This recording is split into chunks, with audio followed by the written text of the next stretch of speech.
আমাকে যদি বলে যে বাংলাদেশের শিক্ষা ব্যবস্থা আপনি কত নাম্বার দিবেন, আমি বলবো 5 দিব। মুখস্থবিদ্যা, এই মুখস্থবিদ্যা দিয়ে জীবনে কিচ্ছু হয় না। আমাদেরকে কি শেখানো হয়? উত্তর মুখস্থ করা। এটা কোথায় কাজে লাগাবেন?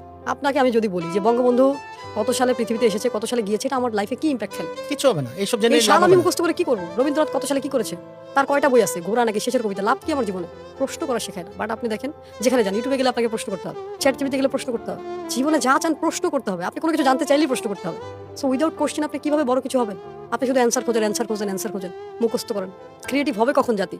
অথচ উন্নত বিশ্বের দিকে তাকান, এই সিস্টেমই নেই। আমাদের যে শিক্ষা ব্যবস্থা এখনো চেঞ্জ হয় না। মানে কিভাবে আমি বুঝি না, এই শিক্ষা ব্যবস্থা দিয়ে আপনি কি করবেন? আপনি 20 বছর পড়াশোনা করে আবার শিখতে হয়, চাকরি হয় না। 11 লক্ষ বেকার ছেলে ঘুরে বেড়াচ্ছে, শিক্ষিত বেকার। তাহলে 20 বছর কি শিখলাম? 20 বছরের কি শিক্ষার কি প্রয়োজন 20 ছিল? বছর আপনাকে বড় করা হয়েছে। জীবন থেকে এই 20টা বছরের মানে এটা কিন্তু অনেক মূল্যবান একটা সময় নষ্ট হয়ে যায়। আর ওই যে প্রাথমিক শিক্ষা, এটা আমার কাছে মনে হয় ম্যাট্রিক পর্যন্ত এনাফ, ইন্টার পর্যন্ত এনাফ। এরপরের শিক্ষাগুলো আমার কাছে মনে হয় সাবজেক্ট ওয়াইজ হওয়া উচিত। আচ্ছা, আমার কথা হচ্ছে, আমার বাংলা সাহিত্য পড়ার কি দরকার? এই সাবজেক্টটা কেন রাখতে হয়েছে? আচ্ছা, না, যদি কবি টবি হতে চান তাহলে সে সাহিত্য পড়ালেখা করেন আপনি। এটা তো যার যার চিন্তা চিন্তা ভাবনা। ভাবনা। এটা আমার কথা হচ্ছে, তার মনে কি চায়। সে যদি ডাক্তার হতে চায়, আমি মনে করি তাকে 5 থেকেই সায়েন্স পড়ানো উচিত। সে এমন ভাবে ডাক্তার হোক যাতে সে প্রতিটা জিনিস বুঝতে পারে যে আমি কোথায় হিট করলে তার জীবনে। এই যে ডাক্তারের ভুল চিকিৎসার কারণে হাজার হাজার লাখ লাখ মানুষ মারা যায়, কারণ কি? মানুষ পড়া চোর। সে ডাক্তারি শিখতে যেও চুরি করছে, পড়ে নাই। মুখস্থবিদ্যা মুখস্থ করেছে, পড়ার জন্য উত্তর দিয়েছে, এখন মনে শেষ। থাকতেছে না, এখন আর মনে থাকতেছে না। কারণ সে যদি প্র্যাকটিক্যালি করতো।